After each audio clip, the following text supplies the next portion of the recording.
Good morning, everyone, and welcome to this service, Pilgrim United Church.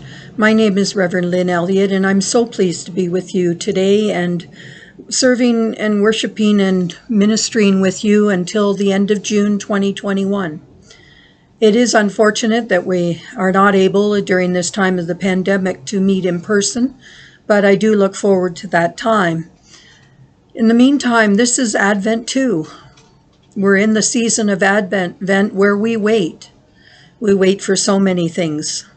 And today's theme is peace, and I hope if you have access to candles at home that you can feel able to light one and share with the community the lighting of the candle for Advent 2. This morning we are looking at a passage from Isaiah 40, 1 to 11. Comfort, O comfort my people, says your God. Speak tenderly to Jerusalem and cry to her that she has served her term, that her penalty is paid, that she has received from the Lord's hand double for all her sins. And I share this from gathering notes. Isaiah notes that God comes in might and yet also gathers lambs and leads us gently. There is strength and power in gentleness.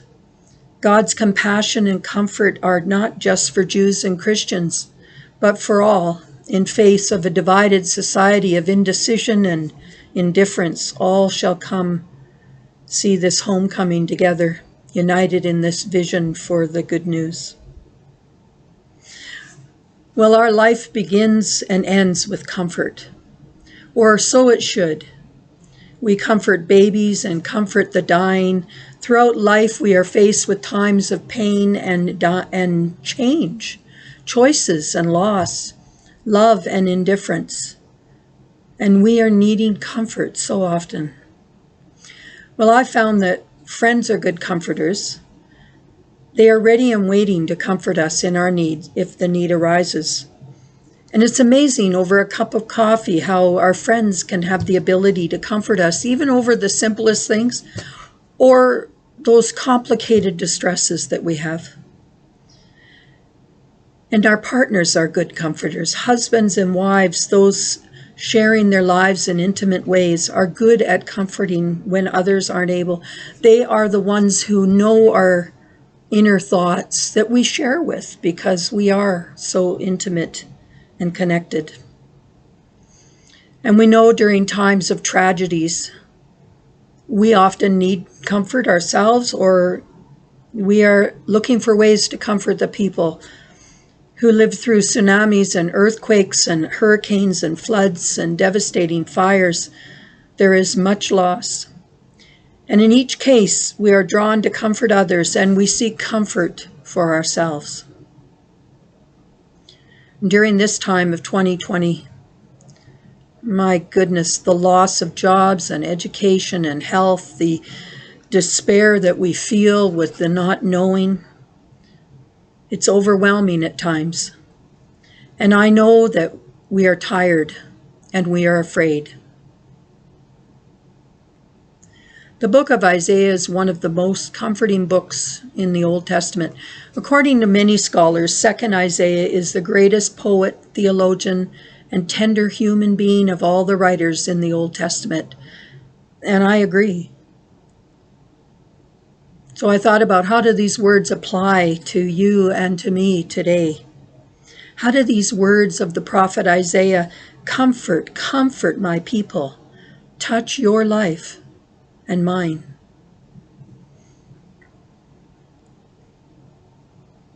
This morning I learned of the death of a beloved uncle. I heard that he told his daughter that he was ready to go. It was time to see Grace again.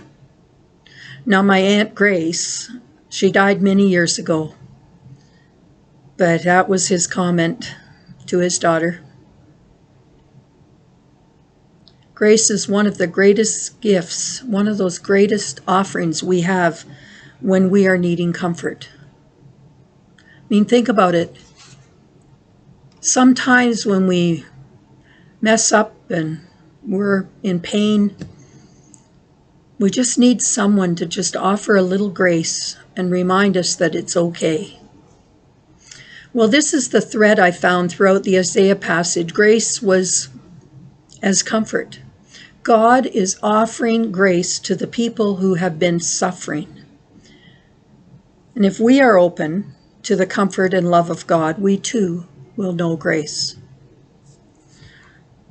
I wrote to my cousin and offered her my comfort and care. We expressed our thoughts and love. And I learned that she went to see her dad 2 weeks ago. And they got to share stories and their grief, and share memories, and talk about things not with theological insights or pat answers or pearls of wisdom. Rather, they offered each other listening and presence. That was the thing that I thought most, was that the action of her being there 2 weeks ago turned out to be the greatest comfort for her. She didn't dwell on the desire that she needed to be with him yesterday when he died, because they'd had that grace and they'd had that opportunity. Well, every morning, evening, noon, doesn't matter when, we have the opportunity to offer our concerns, our challenges, our talking to God in prayers, and seeking wisdom and a sense that we are not alone. Sometimes, whether we're having coffee in the morning or having a shower, we just need to greet the day by knowing that God is with us. That's the action, that openness that we can find the comforting. Everyone comes to God with aches and pains, and everyone knows when they experience those moments of knowing that God is with them, that is comforting. Our church is closed right now, but our comfort has not stopped. I believe that we are offering comfort to many in the community by closing our doors and not trampling on the Sabbath, but rather staying home and loving our neighbors. I believe that we are offering comfort to each other in our shared action to make everyone safe. This will pass, and we will remember that the ways that we comforted others, and we will remember the ways in which others comfort us. We will remember these things as we go through this time together, remembering that our church, is not the building, but is the community of our hearts gathered together in love and care for each other. May it be so, and may peace be with you throughout this week, and I look forward to our meeting again next week. Amen.